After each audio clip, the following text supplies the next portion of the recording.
Erkектің қызғанғаны үйді құрат, аялдың қызғанғаны үйді бұзат.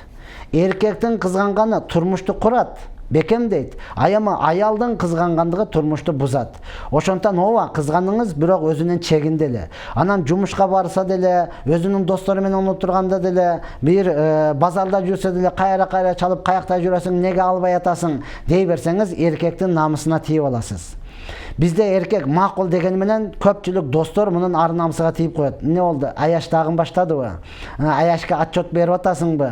Деген сөздөр бар, урматтуу тууган. Эгер достор болсо башкалар дагы бул катын айткандан чыга албайт. Катыныга тез-тез отчет берип турат деп намысына тие бергенден кийин ал сиздин жакшы көргөндүгүңүз, сиздин сүйгөндүгүңүз эркектин көзүнө көрүнбөй калат. Бул учурда ал бардык нерсени жыйып туруп башкага кеткенге туура келет. Ошондуктан урматтуу эжекелер, урматтуу жеңелер, урматтуу карындаштар, еркек ооба сүйөсүң, кызганасың, жакшы көрөсүң, бирок ал эмес эме саат сайын эле чалып эле каякта жүрөсүң, видеону алчы, WhatsAppка кирчи, интернетин жандырчы деп эле анын мээсине жей бербестен толук ишеним менен жашасаңыз, өмүр боюга бактылуу жашайсыз.